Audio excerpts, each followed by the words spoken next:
with Abigail Hing Wen, who's a New York Times bestseller and author. Can you tell us a little more of your book? And we're also showing a little promo of your short today. Is that right? Yeah. So it's so much fun to be here. I grew up in Ohio, so I did not get to hang out with like a whole bunch of Filipino Americans. But I spent a lot of my summers visiting my family in Manila. So it's really special for me to be here tonight. Well, it's special to have you here. Yeah, so my Vale is my 5th novel. I'm a novelist. My first book was made into a movie, so that's how I moved into Hollywood.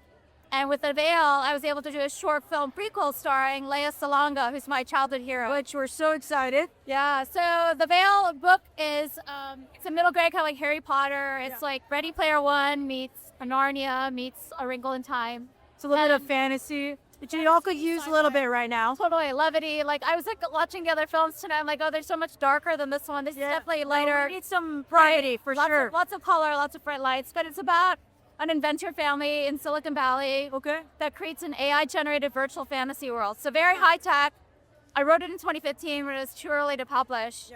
So I was really thrilled that it was able to come out last year with Third State Books, an Asian American publishing house. And we're just trying to get word out on the book. Working on the feature-length film. The short film that we're going to show the trailer for tonight is a proof of concept, and that was my directorial debut. Well, congratulations on your directorial debut, and excited to see the promo as well as the feature film.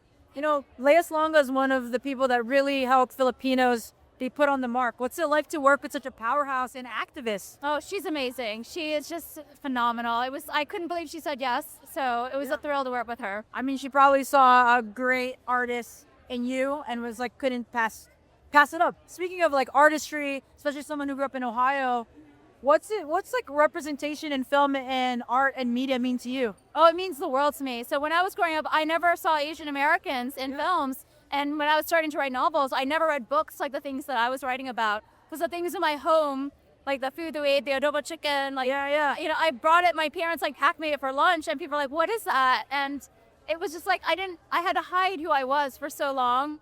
And so over time, I came to realize it's partly because I just never saw it. I never saw books like the things that I knew about. I never saw movies about our lives.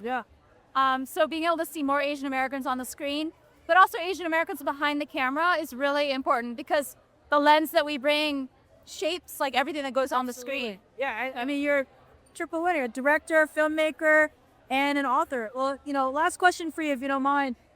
Any advice you have for aspiring authors, writers, filmmakers, directors, people who want to work with Lea Salonga? Just do it. Just do it. Write your stuff, put yourself out there, and write what only you can write, and make the movies that only you can make. Bring your own unique lens to it, because that's how you leave your mark on the world, and I think that's how you'll stand out from all the other things that are going on. Great advice, and I need to read your book, excited to see the promo, and I can't wait for the feature film. Thank you so much, Abigail. Thanks for having me.